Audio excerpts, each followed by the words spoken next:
seperti apa? Setiap pekan kita menerbitkan naskah khutbah, kemudian juga membedah buletin kafah ya, setiap minggunya, dan juga memanfaatkan media-media saluran yang lain untuk kepentingan dakwah kita. Nah, yang kedua, program kontak ya, itu tujuannya adalah untuk mendata, menginventarisir sekaligus menjangkau segmentasi dakwah kita, terutama dalam terhadap masjid-masjid. Ya. Barangkali para ustadz yang ada di sini, ya, ada yang sudah mengisi khutbah di beberapa masjid, dan mungkin juga ada yang belum. Maka melalui program kontak nanti, ya, yang nanti dibekali dengan proposal yang sudah kita siapkan, harapannya bisa menjadi langkah awal kita untuk melakukan kontak dakwah atau ziarah atau kunjungan ke masjid-masjid yang ada di daerah kita masing-masing. Ya. Mungkin Pak Ustadz belum menghitung atau mungkin ada yang sudah menghitung berapa potensi masjid yang ada di daerah kita masing-masing dalam satu kabupaten atau kota. 1000 masjid ada? Pernah menghitung atau ada database? Kabupaten Kuningan, Kabupaten Majalengka, Kabupaten Indramayu, kota atau Kabupaten Cirebon, ya, satu kabupaten kota itu ada berapa masjid? Ya. Nah, ini menjadi PR dan tantangan kita untuk mendata. Kalau misal ada 1000 masjid di kota kabupaten yang setiap khotibnya, semua khotibnya menyampaikan opini syariat, opini khilaf, kira-kira bikin buzzer pemanasan.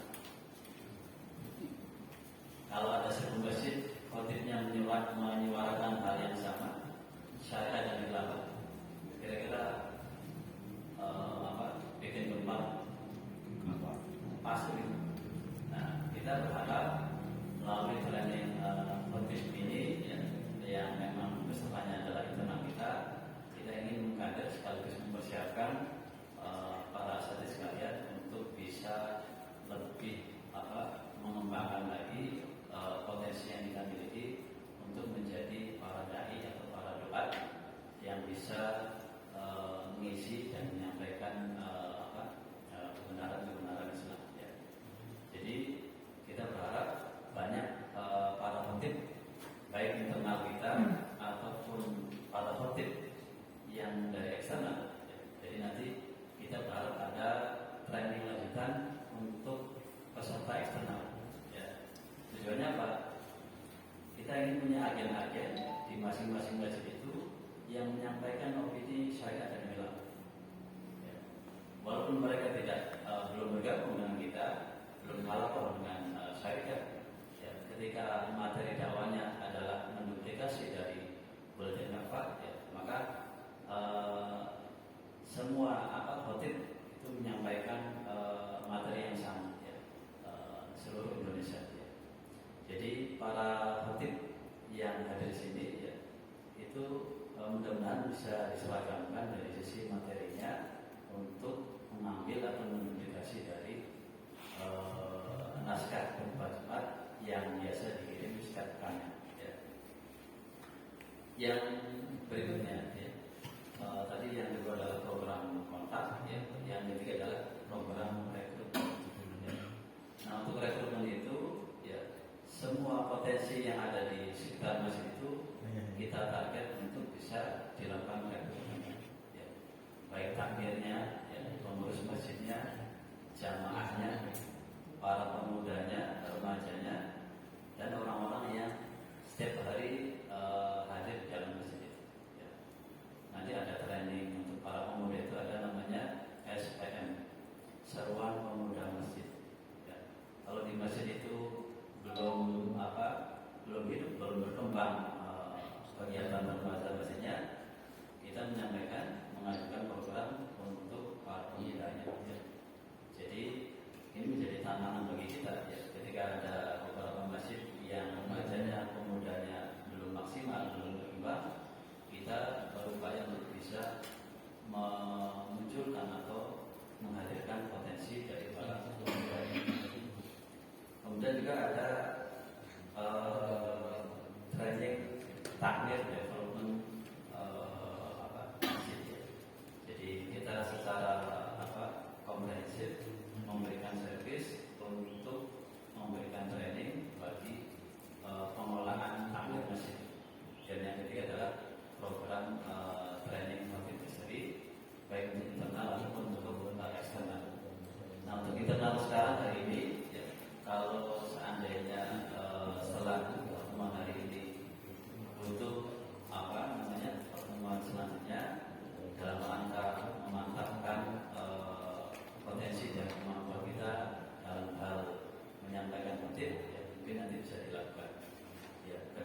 Allah kita juga akan mengadakan training untuk para eksternal. Ya, jadi kita undang masjid-masjid itu perwakilan ya, 2 atau 3 orang dari masjid itu untuk mengikuti training khotib berseri kurang lebih 4 sampai 5 kali pertemuan.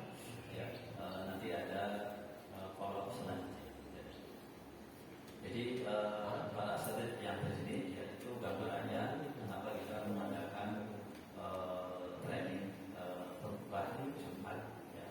Selain untuk kepentingan opini juga untuk kepentingan rekrutmen ya. Kita ingin di setiap masjid itu ada kader-kader atau agen-agen kita yang sama-sama menyuarakan ini syariah dan tidak ya. Karena waktunya sudah masuk ke materi yaitu saudara Kamu Nakib ya, untuk penyampaian dari Al-Fakir ya, cukup sekian. Kami serahkan kembali ke MC. Assalamualaikum warahmatullahi wabarakatuh. Waalaikumsalam. Waalaikumsalam warahmatullahi wabarakatuh. Terima kasih kepada Ustaz Muhammad Nasir Fadli yang telah menyampaikan terkait training khutbah berseri tadi. Cara selanjutnya yaitu acara nanti penyampaian training khutbah berseri yang insyaallah akan disampaikan oleh Ustaz Arif Abdul Hakim SIP. Kepada beliau dipersilakan.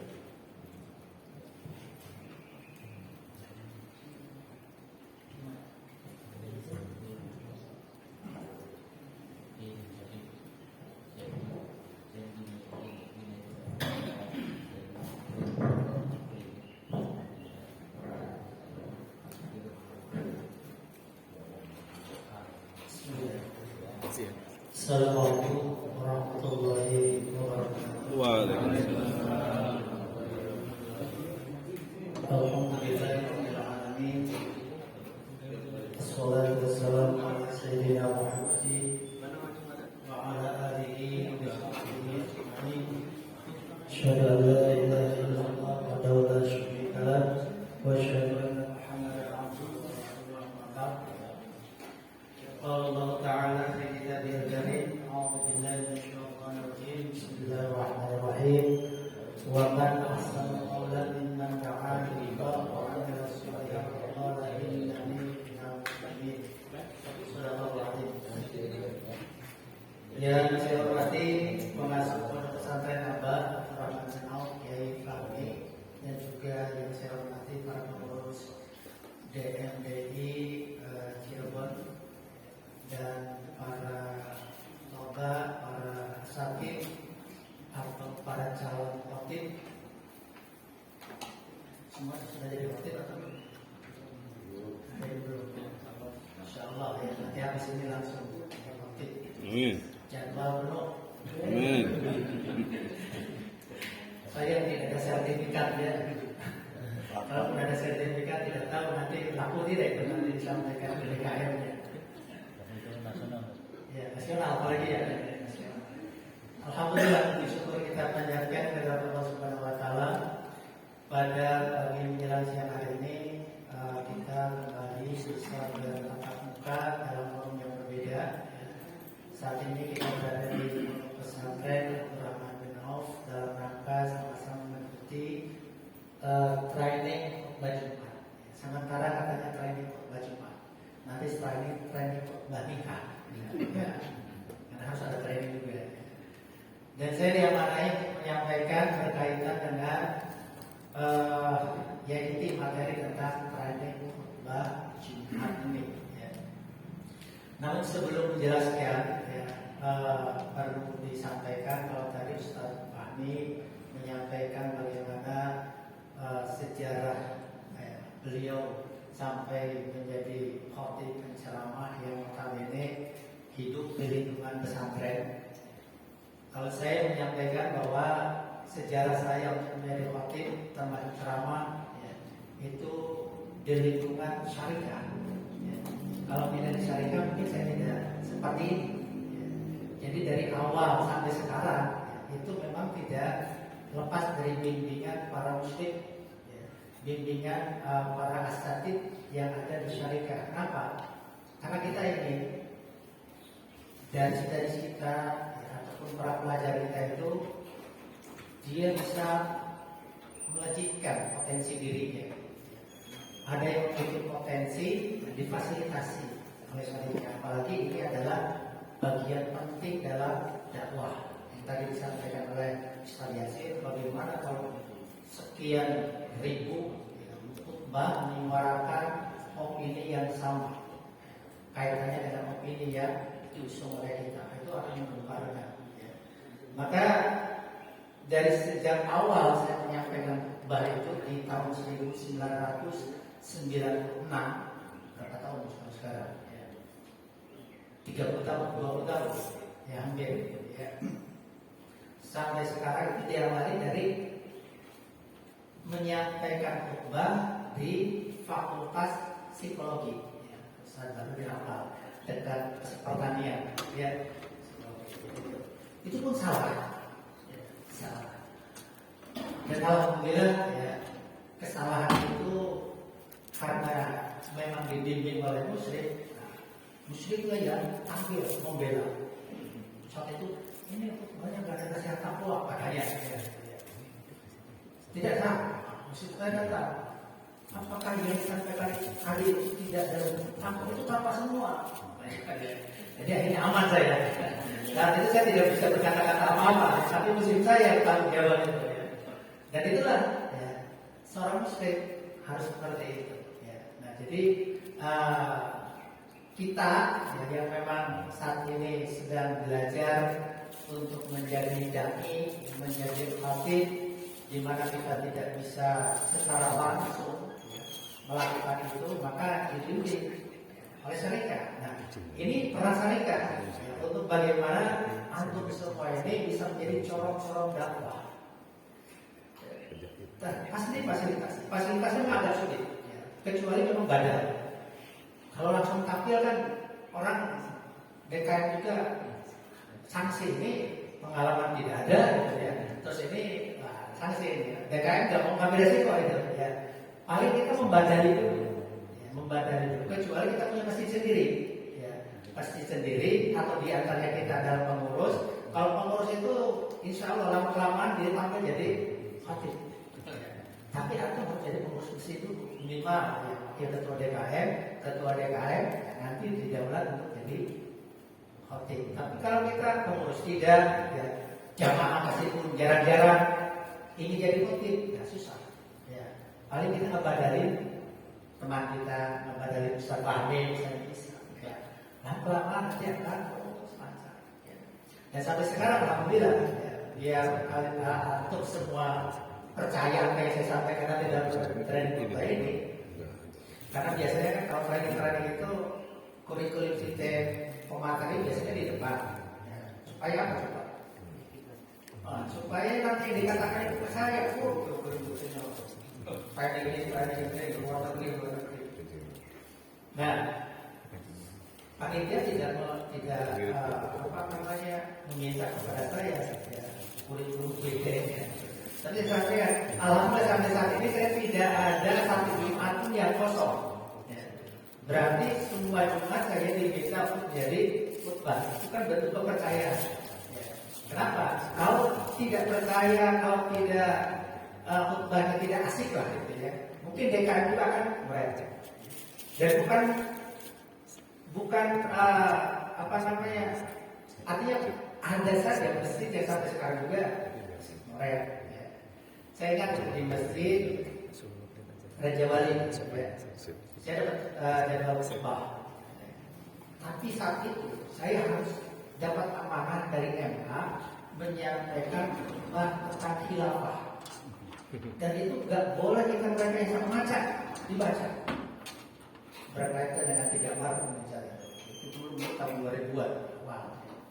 Saya sampaikan. Setelah itu apa? Sudah saya di blacklist. Dicoret, tidak lagi mendapatkan jadwal di sana. Nah, itu ya, tapi ya itulah ya, bilang 1 tubuh 1000 nantinya. Ya. Baik, kita ngomong saja apa yang kita memang harus sampaikan. Nah, tidak bisa kita berpikir yang lain-lain karena memang ini dalam rangka mendidik umat. Ini lagi pengajian. Nah, Iwan semua yang dilakukan Allah Subhanahu Wa Taala. Wah, chatting aja. Ya. Khutbah itu menurut saya itu lebih sulit dibandingkan dengan ceramah. Betul ya, Ustaz? Kenapa? Karena itu tauqifi. Ya, ibadah yang syarat rukunnya itu ketat. Ya, harus terpenuhi. Beda dengan ceramah. Ceramah kita muter-muter kemana saja bebas. Ya, khutbah nggak bisa. Karena tauqifi ini memang agak berat. Ya, waktunya sebentar, harus disampaikan materi itu secara singkat, padat dan jelas. Ya. Harus singkat, padat dan jelas. Atau dalam bahasa hadis itu jawab itu kalim. Ya. Kalimatnya itu harus singkat, padat dan jelas. Beda ceramah itu kita kejar materi, nggak bisa ambil materi yang lain, ya. Bisa contoh yang lain. Betul nggak bisa. Dan betul nggak bisa dibuat seperti ceramah juga. Mengajak orang lain tertawa misalnya, bisa batal ya. Itu yang menjadikan kesulitan kita untuk berkhutbah. Sama kalau kita menulis ya, dengan tulisan yang panjang dibandingkan dengan tulisan yang pendek itu lebih sulit ya. Saya nulis hikmah berkutub itu lebih sulit ya, dibandingkan dengan tulis yang lain. Jadi, kalau tulis yang lain pernah dibuat di koran ini lebih gampang ya, karena ngalir. Kalau tulis yang pendek itu ya harus tersampaikan secara singkat, jelas dan padat. Ya. Jadi ini menjadi bekal buat kita semua ketika berkhutbah itu memilih diksi kalimat, memilih materi yang akan disampaikan, memilih alurnya, ya itu harus betul-betul ya yang bisa tersampaikan dalam waktu yang singkat. Ya. Singkat itu berapa menit? Menurut saya kebanyakan di kita 20 menit sudah cukup bagi kita. 30 menit sudah amin-amin lah jemaahnya. Ya. Deher. Saya pernah dari PDAM itu ya di sana ya. Saya tidak merasa lama ya gitu ya. Ternyata memang 30 menit itu di belakang sudah amin-aminan ya. Padahal saya berdoa. Ini sinyal berarti kita sudah terlalu lama khutbah kita. Ya. Jadi standarnya bagaimana? Dengan 20 menit ini bagaimana ceramah itu atau materi tersampaikan ya. Nah baik umat yang diberikan Allah, tidak semua yang di slide ini saya sampaikan karena saya kira sebagian juga sudah sama-sama ketahui ya, bahkan ada yang tidak ada di slide, coba saya nanti sampaikan karena ini kan normatif kalau di slide itu. Kadang-kala di lapangan itu yang memang mempengaruhi dalam berkhutbah itu tidak masuk di dalam slide sini. Nanti soal akan ditambahkan gitu ya. Baik ya, Ikhwan fillah rahimakumullah, tadi saya sampaikan bahwa khutbah ini ibadah. Ya, kalau dalam sebagian kaul itu adalah maqamu raka'ataini minadz zuhur. Ya, posisi khutbah itu adalah ibaratnya 2 rakaat salat zuhur. Ya, sehingga kan 2 rakaat salat Jumat, 2 rakaat khutbah. Jadi kita 4 rakaat. Nah, karena ini ibadah, jadi syarat rukunnya itu harus sama-sama kita pahami. Ya. Tapi kita agak lega, ya, karena ternyata syarat-syarat dan rukun khutbah itu beda-beda, ya, mazhabnya. Jadi kita bisa ngeles, misalnya. Ini tidak ada nasihat khutbah atau tidak ada nasihat takwa. Nanti saya mazhabnya mazhab Maliki, pura-pura gitu saja. Nanti tidak ada di mazhab Maliki itu. Dan seterusnya ya ada beberapa ya bahwa rukun khutbah itu menurut mazhab Hanafi hanya satu yaitu zikir, yaitu tasbih, tahmid dan tahlil. Dan mazhab Maliki hanya satu yaitu peringatan dan juga kabar gembira. Mazhab Syafi'i ada hamdalah, sholawat, nasihat takwa, membaca ayat Al-Quran, doa untuk muslimin dan bah kedua. Ini kan lebih apa ya? Kalau mazhab Syafi'i itu lebih banyak syaratnya. Kalau kita makanya Hanafi dan Maliki, ya, itu sangat sederhana sekali. Ya. Cuma yang ingin saya sampaikan di sini juga adalah ketika kita khutbah harus tahu makmu objek kita. Ya. Kalau di sana itu kemungkinan besar ya di kalangan-kalangan masyarakat di daerah itu mazhabnya mazhab Syafi'i. Maka jangan coba-coba kita pakai mazhab Hanafi. Ya. Hanya sekedar zikir, baca hamdalah, tasbih, ya, tidak ada dasar. Sudah, ya, turun kita dari khutbah, ada yang naik lagi nanti. Ya. Dianggap apa yang kita lakukan tidak sah khutbahnya. Ya. Meskipun menurut mazhab Hanafi sah. Kenapa? Karena di lingkungan itu adalah mayoritas mazhab Syafi'i. Ini yang harus kita peka, ya, harus peka terhadap lingkungan. Kalau bisa tanya dulu kepada takmir masjid, 2 kali adzan atau 1 kali adzan. Nah itu sudah menunjukkan mazhab apa itu? Ya, 2 kali adzan Ustaz, berarti mazhab Syafi'i. Atau almarhum Gus Junaid itu sering menerima telepon itu begini, kalau disuruh ceramah, pakai Sayyidina atau tidak? Pakai Ustaz, berarti mazhab Syafi'i. Kalau tidak Ustaz pakai Sayyidina, berarti yang lain. Ini penting, ya. Ikhwan supaya dimakan Allah, ya. Karena ini untuk keberlanjutan kita. Ya. Khutbah ini bukan sekali kita menyampaikan sudah selesai. Enggak, ya, kita ingin terus menyampaikan sehingga opini-opini kita itu terus, ya, izin dulu. terus tersampaikan ke tengah-tengah masyarakat. Ya. Jadi itu, ya, kaitannya dengan rukun khutbah. Kita anggap ini sajalah, kita jadikan patokan mazhab Syafi'i karena menurut saya di lingkungan kita di Cirebon ini banyaknya pakai mazhab Syafi'i. Kalau mazhab Syafi'i, saya yakin mazhab Maliki tidak ada masalah, akan menerima itu. Ketika mazhab Syafi'i dipakai, mazhab Hanafi ya juga tidak ada persoalan. Tapi kalau mazhab Hanafi dipakai, mazhab Syafi'i punya persoalan. Ya, kenapa? Karena ada salah satu yang tidak terpenuhi. Ya. Jadi kita pakai hamdalah, salawat, bersiap takwa, membaca sampai ayat Al-Quran, doa kaum muslimin, sudah selesai. Cukup 3 menit. Alhamdulillah, wa sallallahu alaihi Muhammad, ittaqullaha haqqa tuqatih, a'udzubillahi minasyaitonir rajim, ya ayyuhalladzina amanu ittaqullaha haqqa tuqatih, dan seterusnya. Kemudian Allah mampir, tidak sampai 2 menit kan selesai. Baru Allah turun.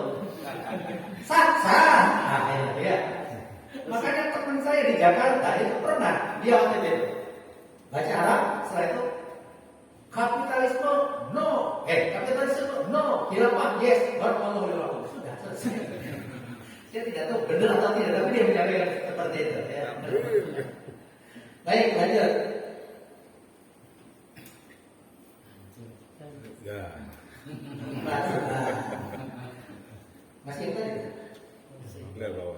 Oh, tadi macam apa aja sudah ya. Nanti kita pakai macam Syafi'i saja. Tidak ada terlalu jauh beda. Ini juga menurut saya nggak harus dibahas lah ya. Ini kan banyak buku-buku khutbah itu. Ya, adalah yang kasih bahasa Sunda ada, ya, kasih bahasa Indonesia termasuk kalau tidak salah DMDI itu ada yang versi Sunda juga. Ada, ya. Jawa ada. Ya. Jadi gampang sekarang. Bugis ada, Bugis. Bugis ada. Bugis ada. Ya. Kalau di daerah, ya di daerah kalau kita pakai bahasa Indonesia, kegayaan, ya orang nanti merasa kita ini sombong. Ya. Saya di daerah Jatiwangi sana di kampung saya pakai bahasa Indonesia itu, ya kesannya nanti kurang bagus. Jadi harus pakai bahasa Sunda, ya biar bujuk seperti mereka. Ya, kalau pakai letter B, ya, bahasa Jakarta, itu nanti kurang enak. Ya. Jadi disesuaikan juga. Lanjut saja. Ya. Karena ini macam-macam ya, terutama pembukaan itu contoh-contoh khutbah bisa macam-macam. Yang sederhana tadi, ya, yang penting sholawat, hamdalah, sholawat, ya, kemudian apa tadi ya. Contohnya macam-macam. Bisa yang kasih kita yang biasa disampaikan itu, dalam tidak Islamnya tadi nah itu bisa macam-macam ya. Bisa yang umum kita alhamdulillah. Kalau beberapa kalangan nahdiyin, ya itu ada pakamnya itu hamdalahnya 2 kali. Alhamdulillah, alhamdulillahirabbil alamin dan seterusnya. Gitu. Ada yang pakamnya 2 kali. Tapi umumnya memang sekali saja sudah cukup. Ya. Kemudian ketika di hadapan nahdiyin, ya ini saya cerita itu kalau bisa jangan pakai innal hamda, ya. Innal hamdalillah kurang afdal, ya. Pakainya yang alhamdulillah, ya. Hamdalah biasa. Kan banyak tuh hamdalah itu versinya, kita alhamdulillah, hamdan wa syukronillah dan seterusnya. Ya. Tapi yang biasa saja pakai alhamdulillah. Ya. Kemudian kalau kalangan hadir kan bisa biasa dirangkai seperti syair, ya. Huruf nun semuanya, huruf mim semuanya. Kalau kita susah, sudah yang umum saja, tidak apa-apa. Kemudian salat khutbah. Khutbah pertama dan kedua disampaikan sebelum salat. Insyaallah yang sudah paham. Khatib harus berniat khutbah karena ini ibadah. Ibadah itu memang kaitannya dengan niat. Yang niat itu adalah qasdu syai' qarinan bi fi'lihi. Ya. Menyengaja melakukan sesuatu bersama dengan perbuatan. Jadi niatkan dalam hati kita menyampaikan khutbah. Ya. Kemudian berbahasa Arab, ya, berbahasa Arab. Bukan semuanya bahasa Arab. Memang ada beberapa daerah termasuk di Masjid Kebon Plok di saya itu harus bahasa Arab. Ya. Kalau dengan bahasa Arab itu dalam paling 15 selesai. Tapi maksudnya bahasa Arab di sini adalah rukun-rukunnya tadi itu disampaikan dalam bahasa Arab. Jangan begini. Assalamualaikum, sudah ada kita naik. Ya. Segala puji bagi Allah, Tuhan semesta alam. Salawat serta salam kita panjatkan kepada Nabi Sallallahu. Itu dengan bahasa kita nggak boleh. Ya. Harus tetap dengan bahasa Arab untuk rukunnya. Setelah itu, ya, baru dengan bahasa Indonesia. Disampaikan pada waktunya yaitu sebelum sholat, disampaikan dengan keras, lantang hingga terdengar oleh jamaah. Ini penting. Ya, tadi Ustaz Bang sampaikan ya. Suara, intonasi nanti ada di bagian retorika, ya. Itu sangat mempengaruhi. Ya. Kalau kita maaf ya, bakat suara kita itu cempreng, coba dilatih, insya Allah bisa lah. Minimal cemprengnya nggak tahu, ya. Ada sedikit berwibawa. Tadi Ustaz kami, Assalamualaikum warahmatullahi wabarakatuh. Agak sedikit berwibawa, karena tadi ya itu sangat berpengaruh kepada pendengar. Pada mustami kepada jemaah. Kemudian ada khutbah, memendekkan khutbah dan memanjangkan sholat. Ini nggak mesti, memang adabnya begitu, ya. Tapi kita ini memandang begini, ya. Ini umum, bukan pada saya, ini umum, ya. Masyarakat sekarang ini untuk mendengarkan pengajian itu jarang-jarang. Mereka sehari-hari sibuk bekerja, ya. Pagi berangkat malam pulang. Ada majelis taklim di masjid juga jarang-jarang. Nah yang mereka datangi itu hanya satu kali dalam seminggu, yaitu khutbah Jumat. Nah maka saya kalau khutbah Jumat yang cuma satu kali ini mereka hadiri, kemudian kita tidak isi dengan nasihat-nasihat, ya. Sehingga para khotib ini, ya meskipun tadi sebagian majelis Syafi'i itu memandang harus dengan bahasa Arab, tapi majelis Syafi'i juga, ya, sebagian yang mengatakan ini penting disampaikan karena inti dari khutbah itu supaya memberikan nasihat. Bagaimana mungkin dengan bahasa Arab yang nasihat yang bahasa Arab itu tidak dimengerti oleh jamaah, maka disampaikan. Nah, karena yang disampaikan itu memang banyak, tidak mungkin hanya sekedar to the point, ya. Maka seolah-olah akan menabrak adab. Tapi tidak bersalah. Kenapa? Karena rukun bisa terpenuhi, ya. Bisa terpenuhi. Karena ada menurut kita yang lebih penting dibandingkan dengan adab ini tersampaikan yang materi. Dan saya kan umum, ya. Coba antum lihat, ya, khutbah Jumat sekarang ini, ya, lebih lama khutbahnya atau sholatnya. Pasti di semua masjid itu kebanyakan lebih lama khutbahnya. Sholatnya sebentar, ya. Kalau kita ingin sama minimal, ya berarti kita harus hafal banyak surat. Itu tantangan sendiri. 20 menit khutbah, coba sholat minimal 20 menit, kan harus panjang, berarti 25 menit ke atas. Surat apa yang dibaca? Harus mungkin satu juz, ya. Akan sulit, ya. Jadi tidak ada masalah lah, ya, kalau memendekkan khutbah, memanjangkan sholat. Meskipun pernah saya dikritik, ya, Ustaz itu tarik sunnah, ya, sampai kepada saya. Kenapa? Karena saya meninggalkan ini, ya.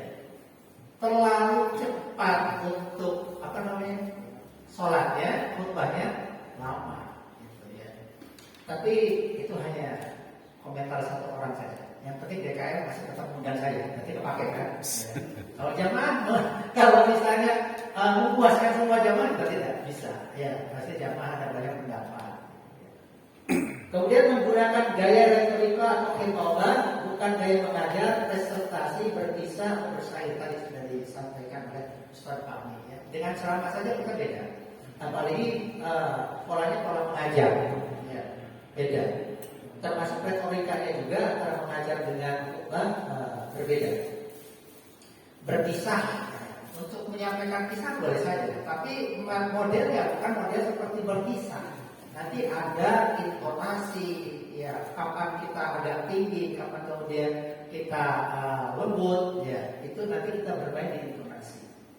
Kemudian menjauhi sejauh-jauhnya gaya melodi dalam berkhutbah, termasuk membaca Al-Quran. Maksudnya jangan sampai kita seperti qori, ya. Baca satu ayat tapi 5 menit. Baca satu ayat kan itu dijauhkan dari khutbah. Ya. Dan ini ya masih banyak. Kalau Al-Quran boleh kita dilakukan, tapi dengan bukan lagu qori tadi, wajati dan lain sebagainya. Ya. Tapi lagu dilakukan saja. Alhamdulillah bisa ya, atau merotal. Tapi kalau hadis itu nggak boleh dilakukan. Ya, saya tidak tahu nggak boleh itu, tapi memang itu sudah menjadi kebiasaan. Kalau kita melakukan hadis, kita dianggap mereka nggak paham nantinya. Ya, jadi hadis itu nggak boleh dilakukan. Innamal a'malu binniyat, misalnya gitu. Jadi harus kita posisikan itu ya supaya kita meskipun tidak pintar, tapi kelihatan pintar. Ya. Kalau tadi hadis dilakukan berarti kita jelas-jelas tidak pintar gitu ya. Minimal kita tidak kelihatan bodohnya. Kemudian lanjut.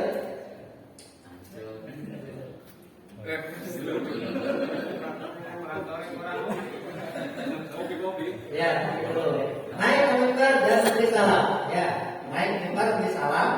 Ya, tapi salam itu bukan khutbah. Ya, beri salam saja. Duduk dan mendengar azan, ya, memenuhi rukun khutbah yang tadi disampaikan, menyampaikan khutbah dengan singkat, padat dan suara yang lantang. Tadi sudah disampaikan, nanti insya Allah diratakan. Boleh menggunakan tongkat, nanti ada dalilnya. Ya, jadi sebagian masjid itu kan ada yang pakai tongkat. Ya. Ini filosofis sebagian pendapat itu pakai tongkat sekarang ini.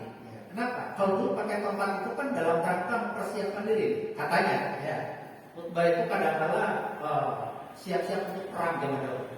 Kalau ada musuh itu langsung tongkatnya di belokkan, simbol. Ya. Kalau sekarang kata para ulama pakai tongkat itu apa? Supaya kita tidak banyak gerak. Ya, dalam khutbah itu ibadah itu tertentu, nggak boleh banyak gerak. Maksudnya apa? Dalam khutbah itu tidak seperti kita berdiskusi. Kalau diskusi misalnya di talk show, gitu ya. Oh, gitu ya. Betul enggak? Ya. Kalau bisa tangan itu di apa ya? Diikat di tongkat itu seolah-olah, ya. Jadi kita tidak terlalu banyak tangan. Ini menurut sebagian pendapat, ya, terutama dari kalangan Nahdliyin, ya. Jadi tidak banyak kita gerak tangan. Tapi kalau saya lihat khutbah-khutbah teman-teman itu kan karena di kota kan mazhabnya mungkin tidak seketat ya, yang di daerah. Jadi biasa dengan menggunakan seperti ini lah. Jadi itu filosofis tongkat saat ini ya sebagai pendapat. Ya udah, ini umum lah ya hadis-hadisnya itu. Ya, insya Allah yang tadi disampaikan pasti ada hadisnya. Nanti kalau misalnya perlu bisa diminta ke panitia. Terus, ini lanjut saja. Lanjut. Saya sih sebenarnya begini ya, karena tadi ya sebelum saya terjun menjadi seorang khotib, ya, khotib bukan khotib. Ya, kalau khotib itu penceramah, artinya yang menyampaikan khutbah. Kalau khotib itu yang mengkhitbah. Ya. Jadi antum ini akan menjadi khotib atau khotib. Kalau khotib berarti anda akan menjadi seorang yang mengkhitbah orang lain. mau jadi orang yang membina. Tapi kalau khotib itu akan menjadi seorang khotib, ya, khutbah. Nah, saya sebelum terjun di khotib, ya, itu ada training dulu seperti ini tahun 2004 mungkin ya, tingkat 2 ya. Ada training. Nah, bentuk trainingnya saya masih ingat. Ya, di antaranya adalah membuat naskah sendiri. Ya, saya tidak tahu sekarang apa memungkinkan atau tidak. Jadi naskah sendiri nanti kan dinilai oleh yang menyampaikan materi. Habis itu langsung praktek. Ya, khutbah itu namanya training. Ya. Kalau hanya ini memang hanya pemaparan materi saja, tidak sampai ke prakteknya. Ya. Kayaknya tidak sempat ya waktunya juga. Ya. Oke. Tapi ini berseri ya. Tapi seri yang lainnya taksir ya. Ya, itu untuk pertemuan berikutnya. Iya, taksir. Kemudian Mas Kepun tadi untuk menegaskan kembali bahwa ini hamdalah, syahadat, salawat kepada Nabi, seruan takwa dan ayat Al-Quran. Ini pakemlah ya, harus kita pakai ya, dalam kita berkhutbah ini, jangan sampai lupa. Kalau lupa yang lain boleh. Nah, saya ini kemarin khutbah kemarin saya betul-betul blank gitu. Ya, 20 atau tadi 30 tahun saya khutbah blank. Nyari kata-kata baru kalau boleh walaku, nggak ketemu gitu. Ya, itu kan mengakhiri khutbah tuh ya. Saya sampai materi lagi gitu ya. Nggak ketemu ini ya, baru kalau boleh walaku. Sampai mau subhanallah wa bihamdik. Itu benar-benar pengalaman saya ya, khutbah kemarin itu. Nyari dapat barakallah ya, padahal kalau memang sudah nggak ketemu ya sudah ya duduk saja, nggak ada persoalan. Kenapa bukan rukun, cuma nggak enak endingnya gitu. Kalau tidak ditutup oleh barakallah wa bihamdik, cuma ngeblank ya, sampai balik lagi kemana tadi begitu sampai pikir ya. Sampai ada imam, bukan ini contoh ya. Ada imam juga pernah gitu ya, nyari kata-kata lakum dinukum walian yang gak ketemu ya. Wala antum abiduna, wala abiduna, wala antum abiduna, balik lagi wala antum abiduna. Terus saja ya, sampai jamaah mengingatkan barulah lakum dinukum walian. Jadi seperti itu, yang penting ini pokoknya. Yang lain lupa atau terlewat, tidak ada masalah. Kemudian lanjut. Ya Allah.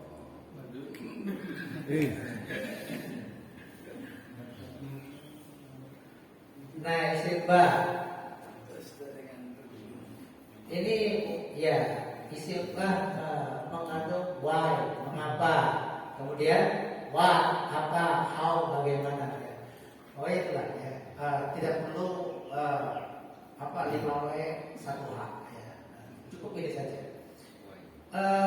Ini bagus ya kalau kita sering baca apa yang disampaikan oleh DMDI. Biasanya why-nya di awal. Sekarang oligarki, ya, pemagaran 30 km ya, terjadi. Kemudian penjualan aset-aset milik umat ini apa? What? Ya, kemudian baru how. Ya. Bagaimana Islam memandang hal itu? Tapi ini metode saja, karena metode itu ada yang induktif, ada yang deduktif. Ya, kalau induktif itu kesimpulan di awal, ya, bahwa kekayaan alam, ya, laut, kemudian hutan, yaitu menjadi milik masyarakat umum berdasarkan hadis ini. Misalnya, kesimpulannya dulu, baru dijelaskan tentang kasus-kasus yang ada. Atau tadi kasus dulu, baru kesimpulan. Itu silakan ya. Model masing-masing punya gayanya tersendiri. Kalau modelnya kafah, bikin kafah ataupun model DMD itu kan masalah dulu, baru kesimpulannya di belakang. Terus, ini contoh-contohnya ya. Lanjut bisa dilihat. Ya.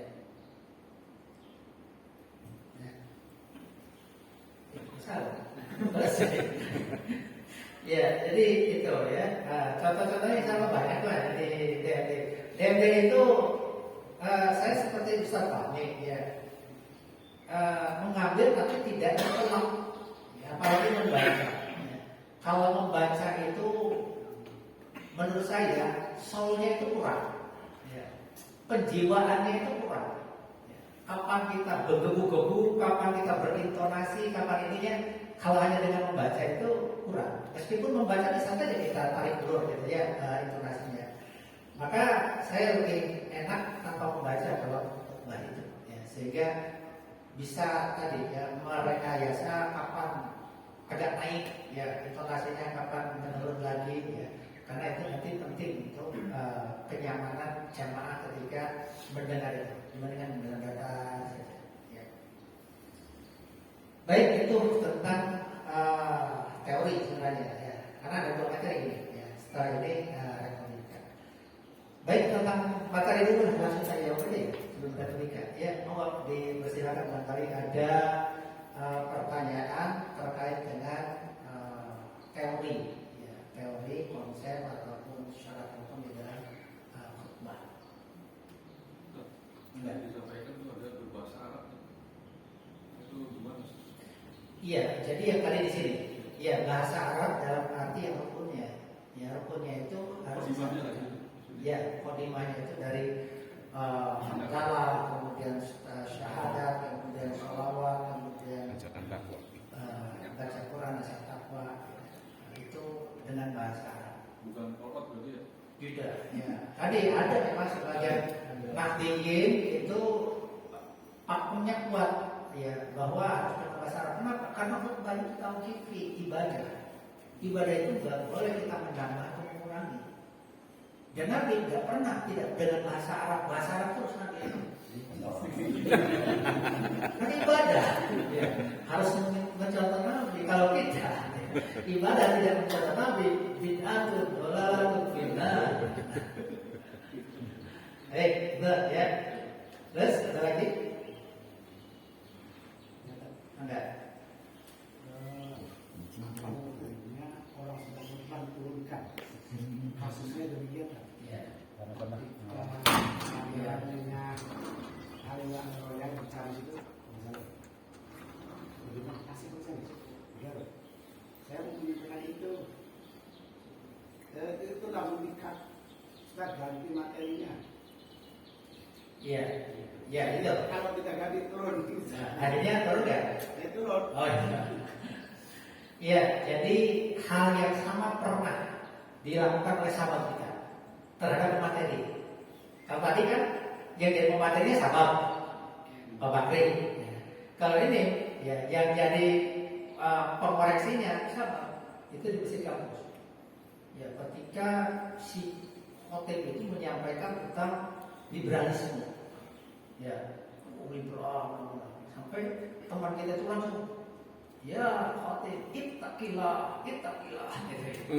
Cuma itu saja sih, ya, nggak sampai menurunkan orang kan jumlahnya banyak. Ya. Boleh nggak? Boleh begitu tuh. Ya. Apa bertentangan dengan ida khotib ala mimbar ala yatakalam fakot. Ya. Kan yang tidak boleh itu katanya ngobrol. Kalau ini tidak ngobrol, menasihati khotib tadi. Bukan ngobrol. Ya. Nah jadi dari sisi kebolehan boleh, khotib kepada jamaah juga boleh. Ya, dulu saya pernah jamaah di Masjid Persis. Ya. Khotibnya itu kalau anak-anak ya, dia banyak selinir, anak diam, lanjut lagi. Daripada jamaah yang ngomong kan katanya ngagok. Jadi ya, kenapa? Karena tidak nyatakan. Nah kemudian bagaimana ketika hukumnya itu kemudian dia menurunkan khotib, ya, kemudian diganti. Menurut saya sih boleh-boleh saja, ya. Kalau dianggap oleh sebagian orang itu si khotib itu memang tidak sesuai dengan rukunnya. Ya. Di kampung saya, paman saya itu pernah ya naik ya, jadi khotib ketika si khutbahnya sudah turun.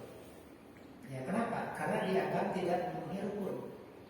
dia naik kemudian menyampaikan ya khutbah yang 5 menit tadi bahasa Arab semua ya untuk menggugurkan kewajiban ya, karena ada rukun yang tidak terpenuhi. Nah, kalau ya yang tadi bersangkutan itu rukun tidak ada yang salah, ya cuma karena ketidaksukaan barangkali berhormati dan sebagainya, saya sih itu sudah ada saja ya.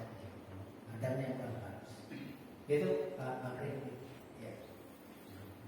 Baik, ada lagi? Enggak. Di sini kan waktu itu pernah ada khotib yang memang kurang rukun ya, lupa akan rukun khotib.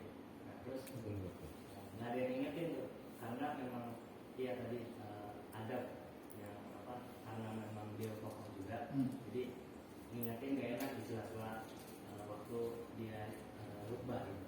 Terus apakah sholat kita nggak sah dan harus mengulangi sholat zuhur, karena waktu itu memang disuruh sama beberapa ustaz di sini tuh ya udah sholat zuhur lagi aja, apakah sholat zuhur lagi atau memang kalau tidak sholat zuhur pun tidak apa-apa? Iya, kalau pandangan saya secara fikih itu sholat zuhur lagi ya. Jadi ada namanya sholat yang ada itu dalam rangka ketika ketidaksempurnaan pelaksanaan khutbah ataupun sholat ya. Jadi kalau tidak sempurna apalagi rukunnya tidak terpenuhi, itu kan berarti tidak sah ya. Maka itu disempurnakan dengan sholat yang ada. Tapi itu masalah fikih ya, masalah fikih yang mungkin sebagian orang akan berbeda pendapat tentang masalah ini ya. Tapi tadi bagi saya pribadi berarti harus mengharuskan sholat zuhur ya, atau dikenal dengan sholat yang ada. Kurang lebih ya. Baik, lagi. Ya, kalau tidak ada kita lanjut ke apa namanya retorika.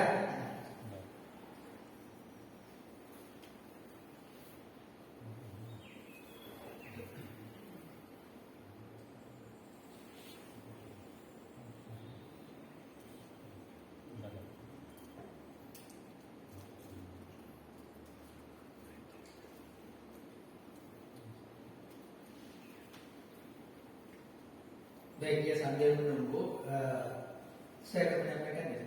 Ada beberapa tulisan, bukan tulisan saya ingin menyampaikan yang saya ingat tidak ada di slide ya. Nah, Iwan semua. Jadi kalau di materi ini kan kita belajar tentang bagaimana secara teori apa itu khutbah ya, syarat sahnya khutbah ya, kemudian bagaimana khutbah yang tersampaikan ya. Tapi ada beberapa hal yang mungkin ini di luar tapi sangat menentukan ya, menentukan keberhasilan kita dalam berkhutbah ya. Tapi ini sudah ada nanti ini. Nah, ini lanjut saja lah. Kenapa kita harus beramal? Kita sudah paham ya. Terus mengapa harus dakwah? Mengapa harus dakwah? Sudah ya. Mengapa harus dakwah? Sudah selesai. Ini selesai. Pilar penting pengembangan dakwah: menata hati, sering menata diri, menata materi, menata diri. Ya, ini umum ya, tidak hanya khutbah, semua harus ada. Ya. Terus, ya niat, ya. Luruskan ya, luruskan ya, penting. Ya. Mohon maaf ya, saya sering mengkritik beberapa penceramah khutbah itu hanya sekedar mengandalkan yang penting gugur kewajiban. Ya. Tapi kita tidak, kita ingin memanfaatkan momentum khutbah ini untuk membangkitkan umat, menyadarkan umat, ya. Sehingga penggalian materi ini penting, persiapan ini. Bila perlu kita punya jadwal yang depan, dari sejak sekarang kita sudah mengolah materi itu, yang kita kira-kira bisa kita sampaikan, ya. Termasuk ceramah. Asal isi ceramah, materinya itu juga tidak ada persiapan. Nah, niatkan bahwa saya ini dalam rangka penceramah ingin menyampaikan ya, tentang ajaran Allah, membangkitkan umat, menyadarkan umat. Khutbah apalagi tadi ada niatnya, niat khutbah. Jadi itu akan mempengaruhi nanti ya kepada persiapan kita. Ya. Saya pernah di beberapa khotib, khotib di departemen agama kumpul. Ada celotehan begini. Panjang khutbah tetap 50.000, panjang pendek juga 50.000. Ya, sudah saja pendek saja 50.000. Nah, itu celotehan yang menurut saya, ya, bagi kita itu harus dihilangkan. Ya, pandangan-pandangan begitu. Saya harus mengulas materi apa ini, ya, padahal bayarannya cuma segitu. Ya. Apalagi kita bagi-bagi kan, masjid ini mah khutbahnya sekian, yang ini sekian, kemudian kita pilih kasih. Ya. Yang bayarannya tinggi kita persiapannya lumayan hebat. Ya. Yang bayarannya cuma 50.000, asal ya teman. Gak bisa begitu. Ya. Ini penting. Ya. Kita bukan ulama seperti itu, kayak ulama ampropiun. Lanjut. Seni menata diri, ya, wajib diperhatikan oleh khotib, pendapat, ada dua hal ini tentang penampilan dan sikap. Nah, ini penting. Ya, jadi kalau kita di hadapan jamaah, di hadapan pengurus, ya, penampilan kita itu harus beda ketika kita di hadapan teman sejawat, gitu ya, di hadapan keluarga kita. Tampakan kita itu di bawah yang adalah ustamanya apa? Simaannya itu ya. Harus ada hormat ya, jangan pecicilan gitu. Ya. Berceramah kiai, kok pecicilan sih? Nah, ini akan menurunkan marwah, ya, marwah. Ya. Terlebih lagi, ya kalau dilihat dari kacamata tazkiyatun nufus, ya, pembersihan hati, bahkan dimanapun kita berada, ya, tidak hanya ketika kita di hadapan jemaah, ya, marwah itu harus selalu kita jaga.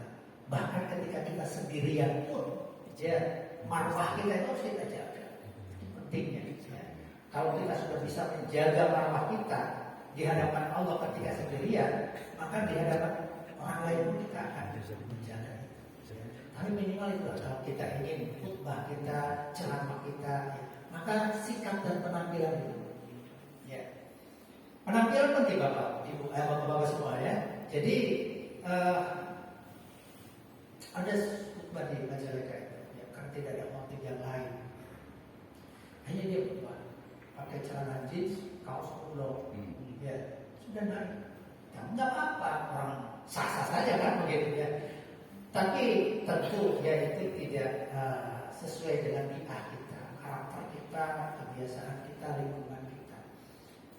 Kita pakailah pakaian yang terbaik ketika kita akan berkhutbah. Ya.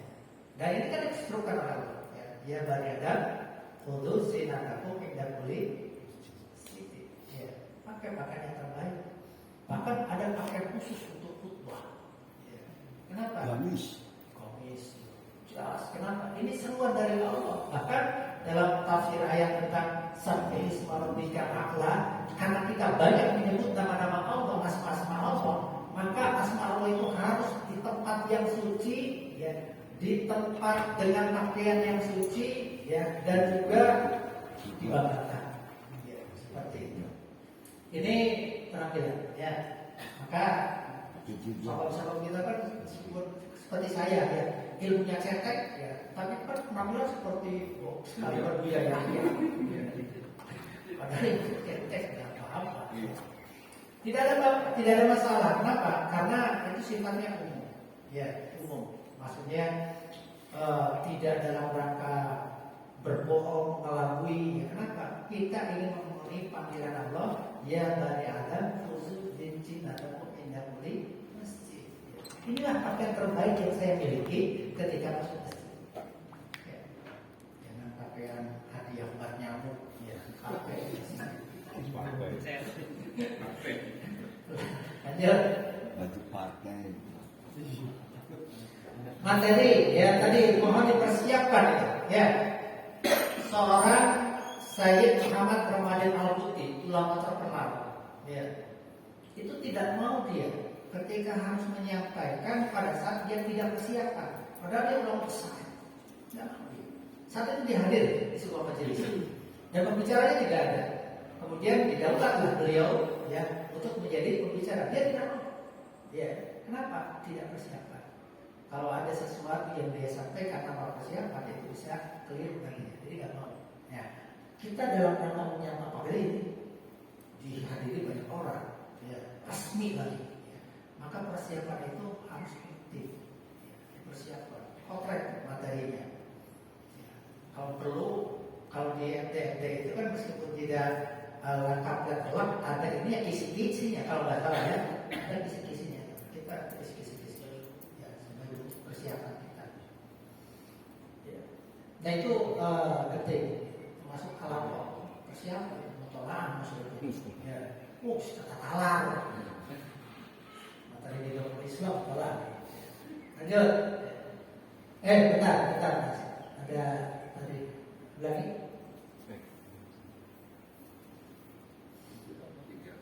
Nah, yang ketiga. Gak bisa mundur. Oh, ini visioner ini, selalu maju. Gak mau mundur. Mati malah kalau mundur ya. Ini seperti kapal perangnya Torik Gibsia, mundur mati ini. Gak bisa kalau nomor 3 ya. Iya, nggak bisa, berarti harus maju terus, pantang mundur. Materi khutbah bagus tentu akan lebih menarik lagi jika disampaikan dengan cara yang baik, karena penyampaian materi yang baik akan membuat jemaah tertarik untuk menyimak setiap kata dan kalimat yang disampaikan oleh khotib. Maka dari itu khotib perlu belajar retorika dan mengubah. Nah ini ya sebagai benang merah ya, ke materi kita tentang retorika. Lanjut, Mas. Baik, ini ya, kunci retorika ini ada 5 aspek suara, aspek gestur tubuh, ekspresi, aspek kontak mata, dan juga aspek penampilan. Ini umum. Ya, penampilan khutbah. Yang bilang khutbah itu terlebih lagi kenapa istimewa ini khutbah? Ya, lebih dari sekedar ceramah. Karena khutbah itu pertama dia ibadah, ya harus serius, tidak boleh main-main. Kedua, jamaah lebih banyak dibandingkan dengan ceramah biasa. Ketiga, orang datang itu betul-betul memperhatikan. Ya, maka khutbah itu yang kira-kira ya, jangan seperti kiai ataupun di kampung yang udah tua, udah ini, alhamdulillah, makin berat orang itu tidak. Lanjut, artikulasi. Nah, nanti ada definisinya, intonasi dan speed atau pause. Ya, benar bacanya pause kan? Saya kurang mungkin bahasa Inggris ini. Ya, artikulasi itu jelas. Ya.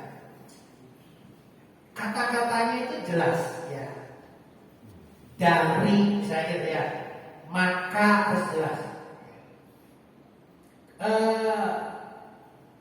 Mungkin ada di antara kita, ya kalau ngomong itu suka belepotan, ya, kayak jelas. Nah, dilatih terus.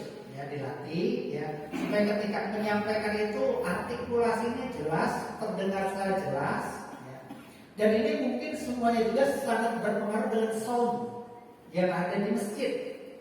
Kadang sound itu tidak mendukung, tidak kondusif ya. Saking bergemanya, echonya ya, akhirnya suara kita itu jadi akhirnya tidak jelas ya. Padahal artikulasi kita sudah bagus ya, seperti di Ausimun itu kan. Itu memang bagus itu. Intonasi. Nah, kapan kita beragitasi, berapi-api, yang mengajak, yang mengobarkan semangat, ya. Kapan kita persuasif pendekatannya. Nah, itu harus dalam konteks itu. Ya. Nah, macam saya sekarang ceramah ini kurang bagus. Ya, kenapa? Masih ada yang tidur. Ya. Kalau ada khotib, ya, kemudian dia ceramah, ya, masih ada itu nggak bagus itu, ya. Yang bagus khotib ketika ceramah atau khutbah, semuanya begitu, nyimak kata demi kata itu. Saya kalau terlewatkan begitu saja, ya. Kecuali kalau yang tidak insomnia. Insomnia itu katanya begitu, ya. Obatnya kita tidak bisa tidur itu datang ke masjid pas Jumatan. Kalau semalaman kita susah tidur, seminggu kita sudah tidur, datang ke masjid ya pas Jumatan, dijamin tidur. Tapi kalau sudut banyak begini kayaknya enggak juga. Ya, dia mau tidur, kita nggak bisa tidur. Ya. Kenapa? Narik, agitasi, persuasi. Speed, ya. Kapan itu suaranya itu kencang, ya. Kapan stop dulu, ya. Itu diatur, seni lah ya, seni. Tidak juga datar, gitu ya. Mainkan intonasi itu. Gitu ya. Kemudian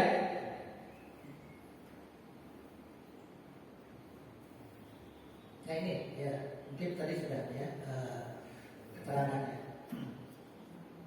Aspek gestur, visualisasi, bahasa tubuh. Mata itu jangan tertuju ke jamaah yang paling depan. Nah, jadi yang dimuliakan Allah Subhanahu Wa Taala terus berdiri, ya. Pandang tatapan mata. Bila perlu kita ke sini, biar tersangka itu. Ya. Kalau orang ada kontak mata itu, merasa dia terperhatikan oleh kita. Ya, tatapan aja. Jangan merasa segan atau apa ya. Toh kita bukan melotot, ya. Sedang ini menyampaikan materi visualisasi. Nah, visualisasi ini akan kena ya, soulnya bahwa itu memang ada sapaan ketika kita memang mempersiapkan materi. Ya. Kalau kita materinya belum siap, ya, yang ada di sini adalah konsep-konsep kita. Sepertinya tatapan mata itu tatapan mata kosong kita, kejamaah itu. Kenapa? Karena otak kita sedang mikir. Ya. Apalagi materi yang memang kita tidak terbiasa. Ya. Ini saya tadi mau ini nih, ya, khawatir lupa. Jadi ketika menyampaikan, dia mikir tentang apa yang ada di konsep itu. Ya. Sehingga tatapan mata itu hampa. Ya. Kenapa? Karena kita lagi mikir, beda ya, beda. Nanti akan dirasakan ya. Jadi misalnya kita khutbah dengan materi yang kita sudah 10 kali saya menyampaikan khutbah ini, ya, ada melotot gitu. Nah, ketika menyampaikannya enak, ya, kita bisa atur tadi visualisasi, kemudian intonasi dan sebagainya. Tatapan matanya juga kena. Tapi kalau kita materi awal yang sudah kita konsep, ya, kita khawatir lupa. Sambil ngomong, sambil mikir, itu tatapan matanya hampa, ya, kurang. Ya, maka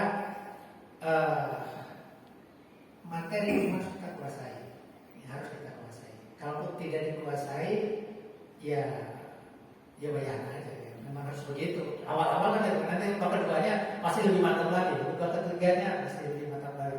Sering diulang-ulang kan baik itu. Kenapa? Karena mesinnya beda. Ya. Beda. Kalau mesinnya itu juga, ya bosan mesin ini. Tapi yang pasti mesinnya yang dekat-dekat. Ya. Kalau dekat ya mesinnya itu lagi ya pindah rumahan. Ya. Saya satu di Kebun Blok, satu lagi di Kedalu. Nah, itu pasti beda nih. Ya. Materi sama juga nggak apa-apa. Ya. Ini Pak Haji ya, dia sering nelfon saya, Pak Arif kemarin khutbah materinya tentang apa? Ya, karena saya khutbah hari ini. Ya. Nah, bagus itu. Kenapa? Sesama sahabat jangan sampai saling mendahului. Ya. Khawatirnya Pak Haji itu kalau dia menyampaikan materi yang sama, ya, itu zaman nanti akan besar. Ya, sudah kemarin, ya, sudah beda. Jadi itu juga hal yang perlu diperhatikan dalam persiapan materi. Kemudian bahasa tubuh, ya, bahasa tubuhnya itu kita tidak mesti dengan banyak gerak sebenarnya, ya. Tapi bahasa tubuh, kepala kita, ya, anggukan kita, tatapan mata kita, ketika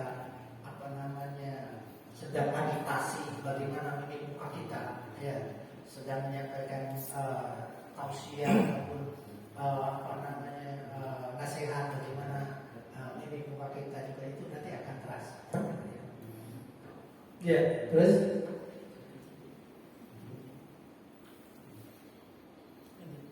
ya,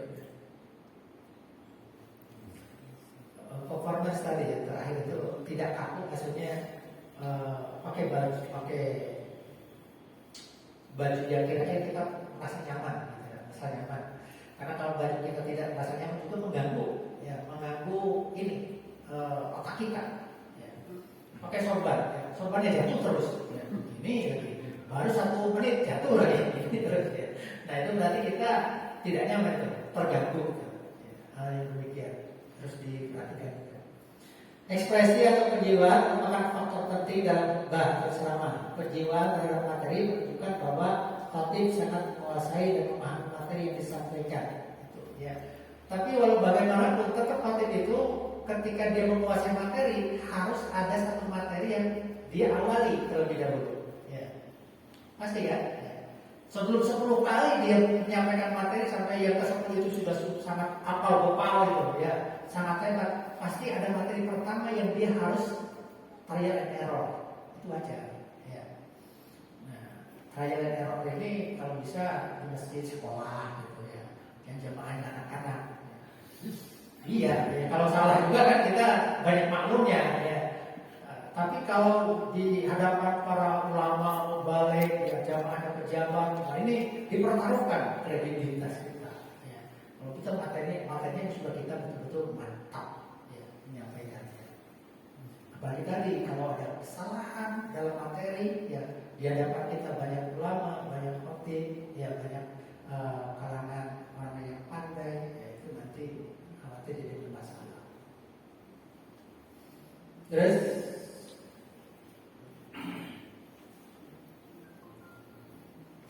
tadi ya penampilan ya, nah apa tuh sudah bicara mundur lagi kan? Nah itu. Aspek penampilan betul-betul masih dengan tempatnya, cara berpakaian masih tidak akan menjadi pertanyaan. Ya ini penting ya. Di masjid-masjid tertentu itu tidak diterima khatib yang pakai celana panjang. Ya, termasuk di masjid saya. Jadi saya ini termasuk orang yang di blacklist dan memblacklist orang. Jadi tahu persis gitu ya.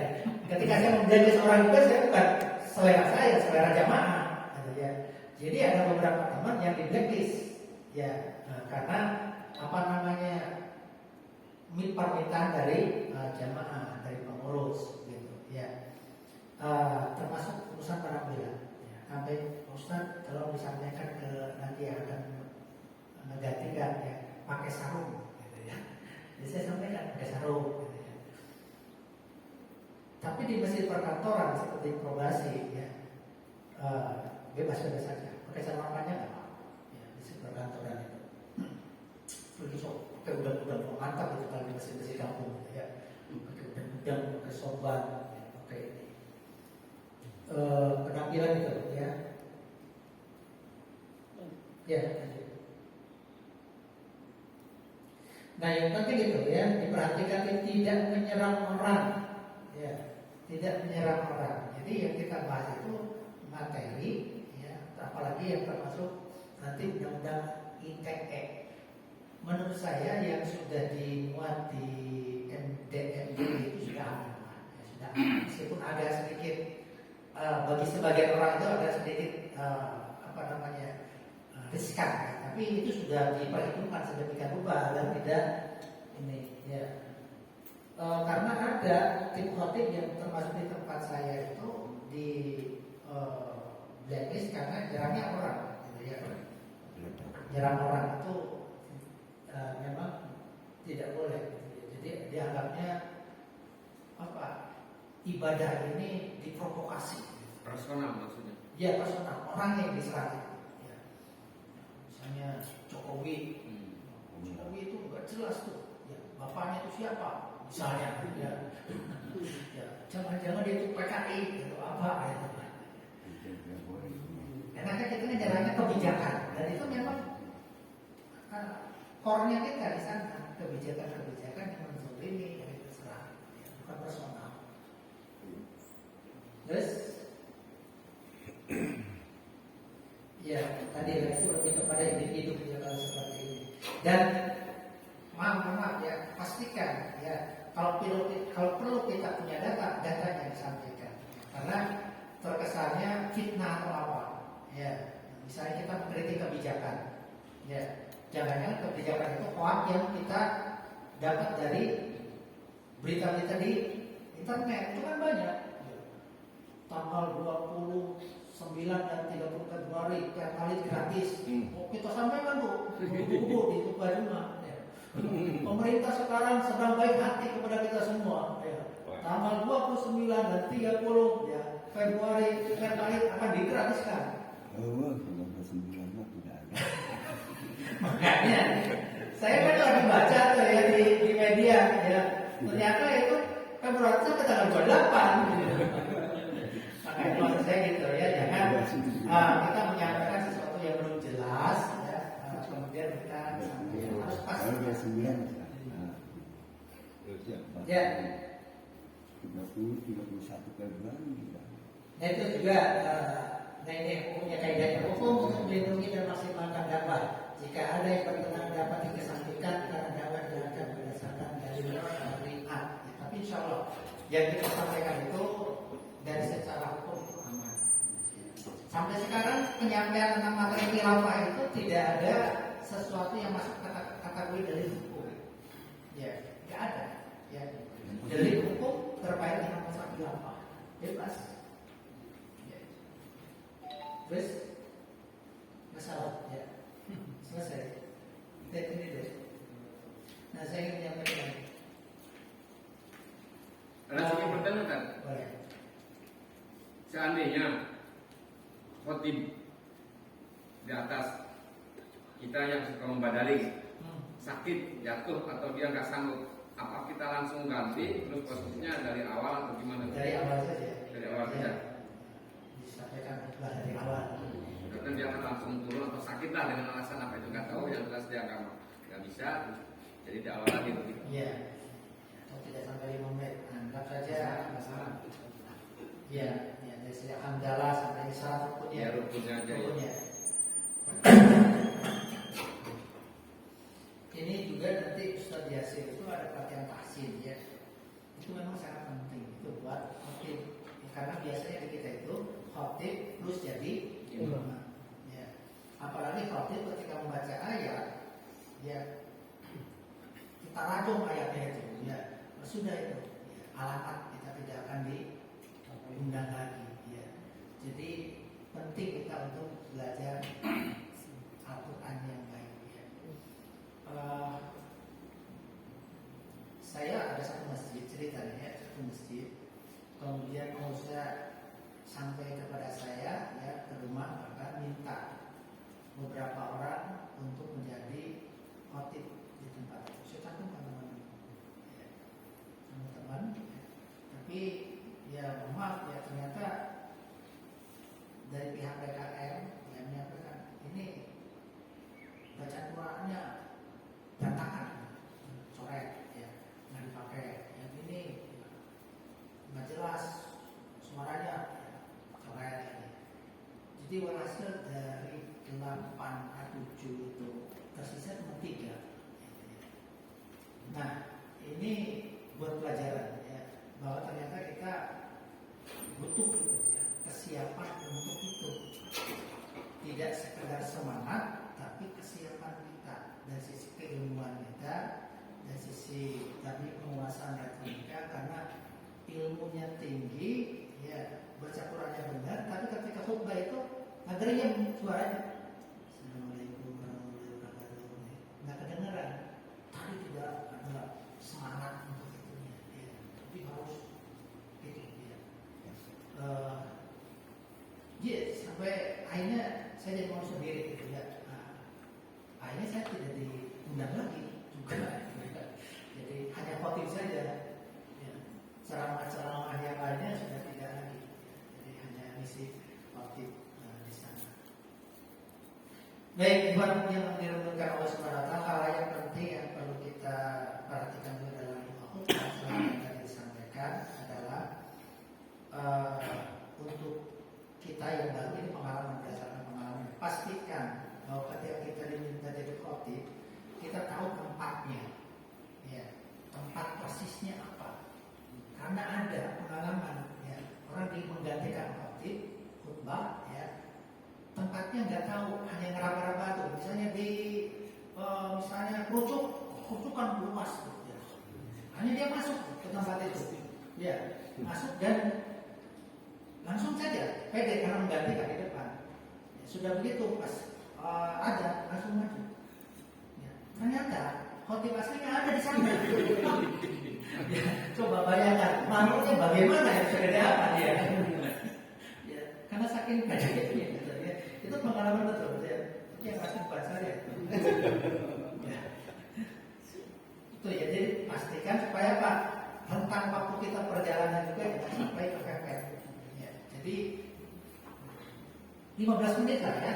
Kita sudah hadir pada saat mau mulai. Jangan mepet-mepet.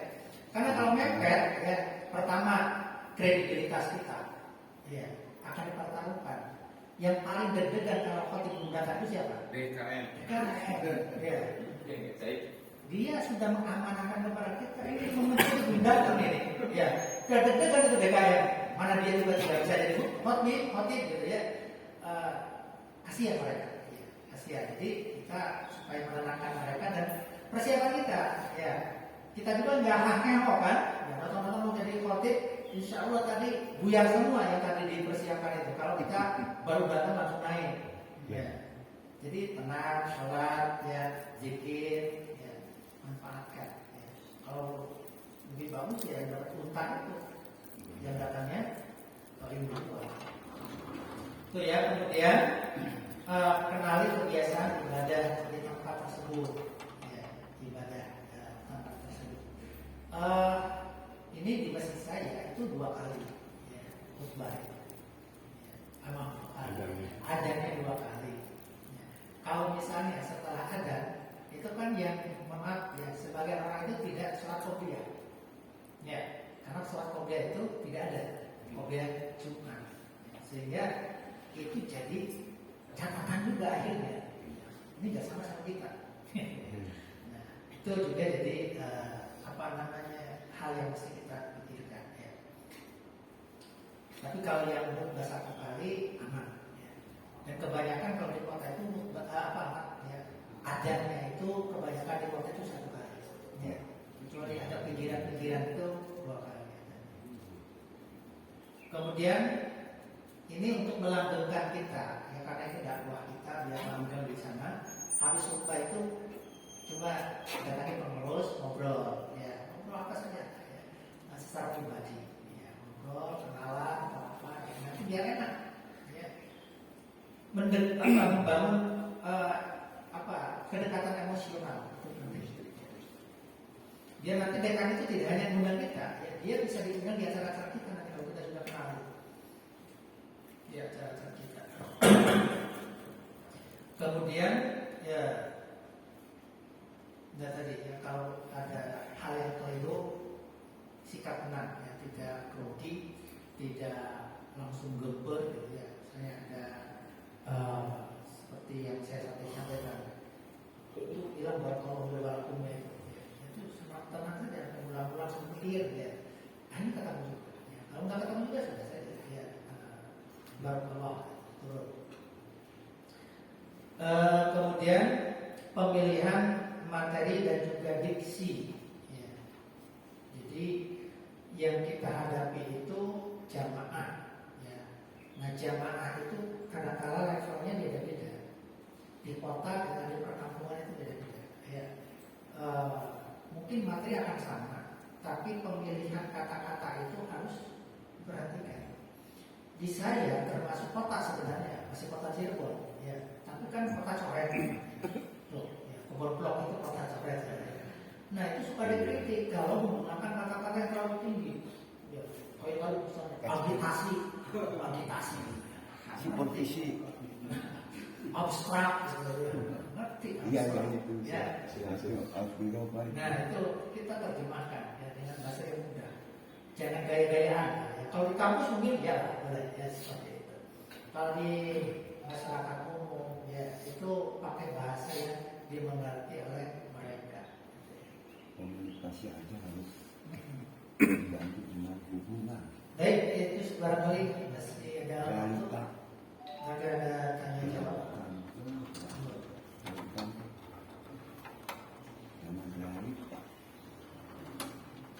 Tapi ada kan DKM yang nggak deg-degan kalau yang disuruhnya nggak datang, nggak ada.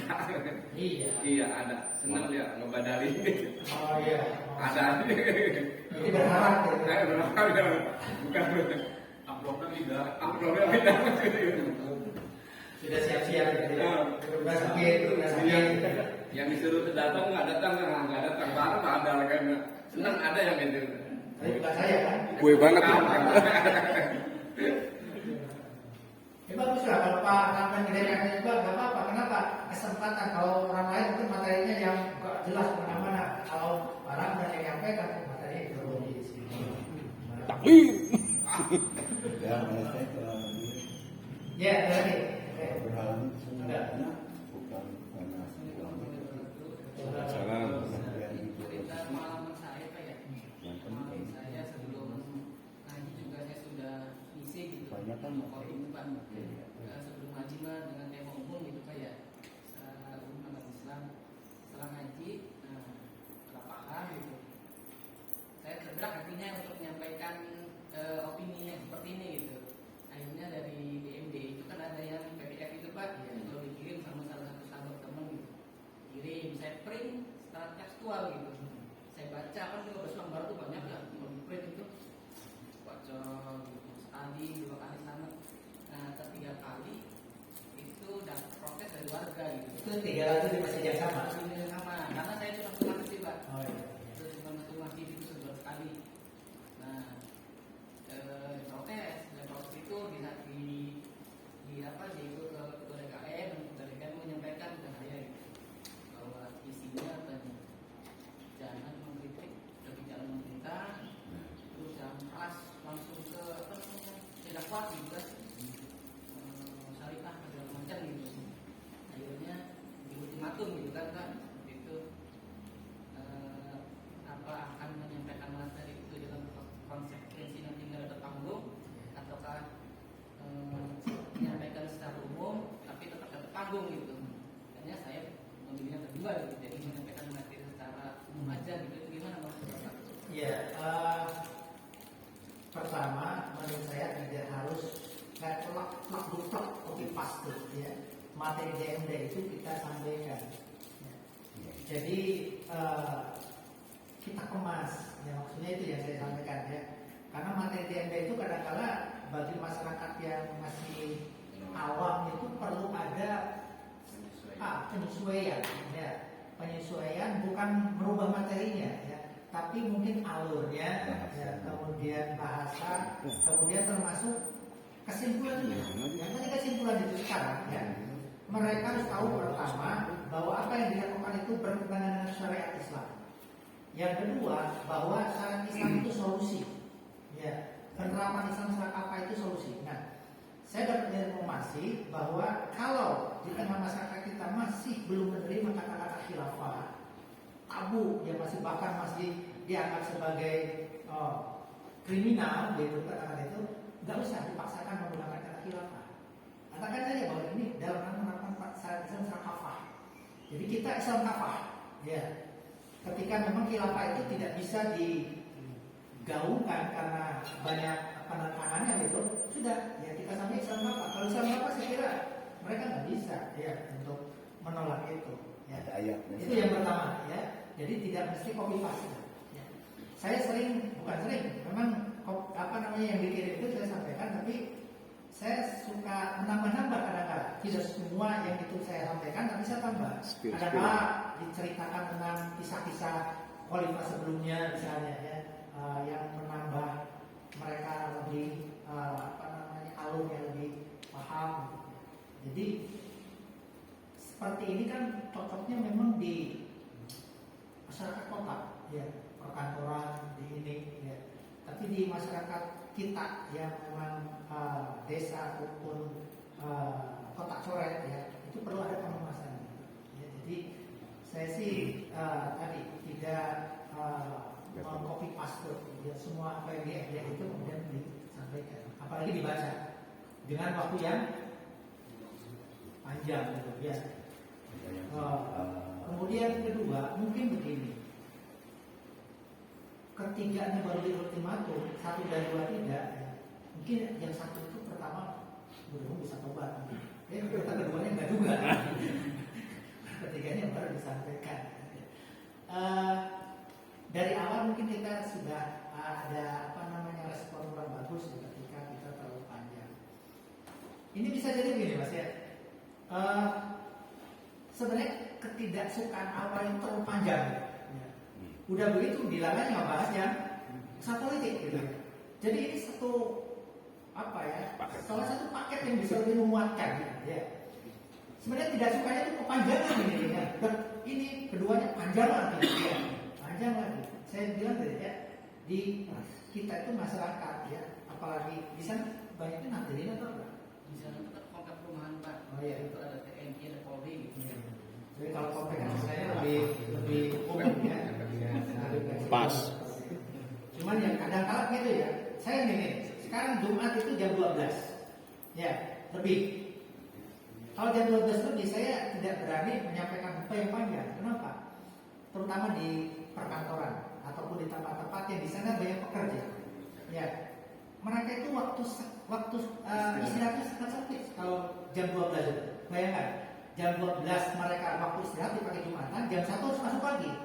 Ya, konsentrasinya sudah tidak tidak konsen lah kepada kita. Bedanya kalau misalnya Jumatan itu jam 12 kurang 30 misalnya, pernah kan gitu ya, setengah 11 lebih. Nah mereka kan sudah keluar tuh, ya dapat dispensasi dari kantornya, meskipun belum waktunya keluar, tapi mereka karena Jumatan itu boleh atau panjang.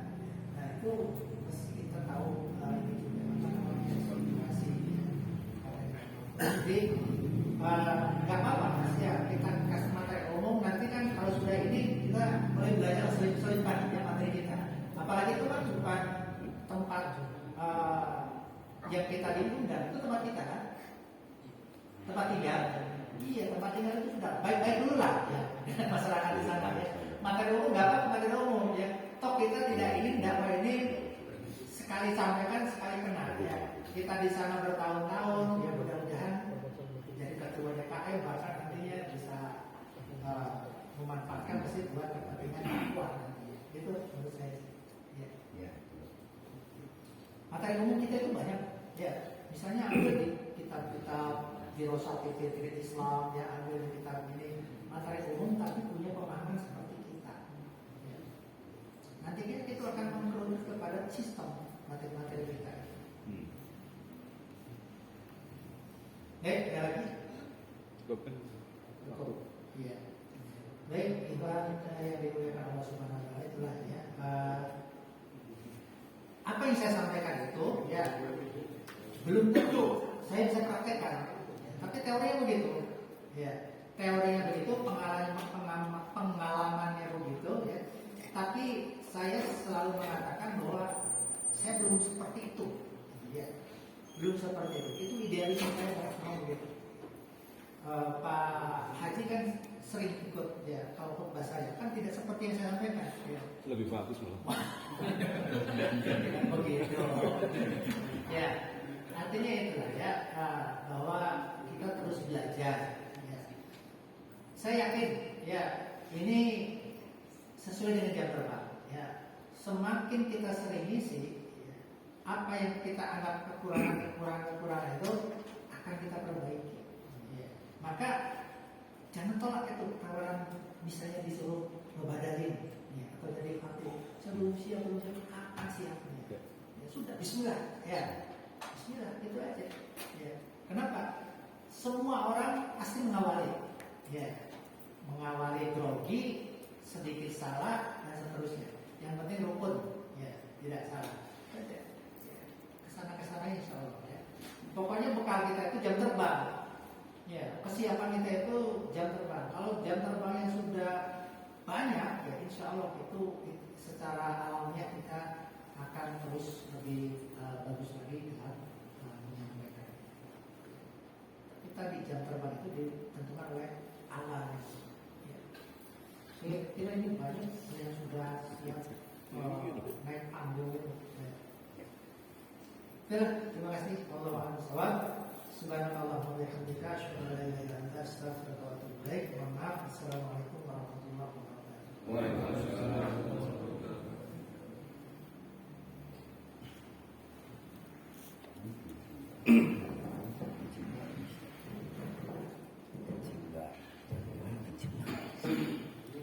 Waalaikumsalam warahmatullahi wabarakatuh.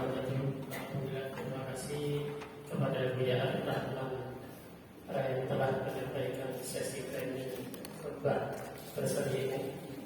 tadi sudah dijelaskan panjang lebar oleh beliau. Dan info dari panitia, insya Allah agenda selanjutnya adalah tahsin.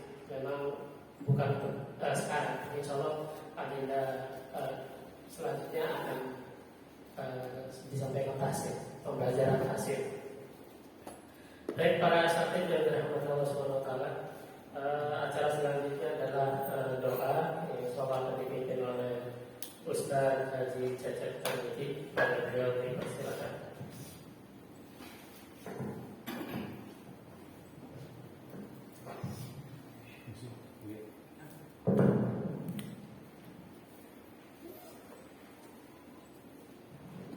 Assalamualaikum warahmatullahi wabarakatuh.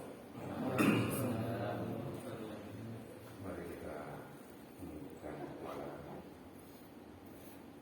memunajat kepada Allah Subhanahu wa taala. A'udzubillahi minasyaitonir rajim. Bismillahirrahmanirrahim. Allahumma shalli wa sallim ala nabiyyina wa syafi'ina wa karimina wa mukhrina wa maulana Muhammad. Wa sallim ala Allah tabaraka wa ta'ala bi sadatina sallallahu alaihi alhamdulillahi rabbil alamin. Amin ya rabbal alamin. Hamdan syakirin, hamdan wafi ni'amahu wa yukafi masidah. Ya rabbana lakal hamdu kama yanbaghi li jalali wajhika wa 'azimi sultanik.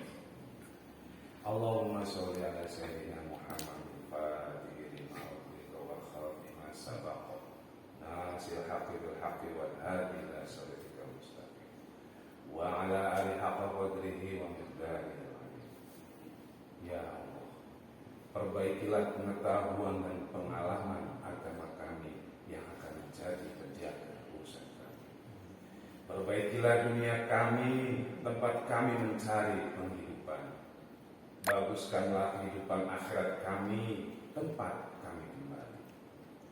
Jadikanlah hidup kami sebagai tempat untuk melaksanakan segala kebajikan, dan jadikanlah mati kami sebagai pemutus segala keburukan. Ya Allah, jadikanlah sebaik-baik umur kami agar menjadi amal yang terbaik di akhir usia kami. Hari kami yang terbaik adalah hari di saat kami bertemu denganmu kelak.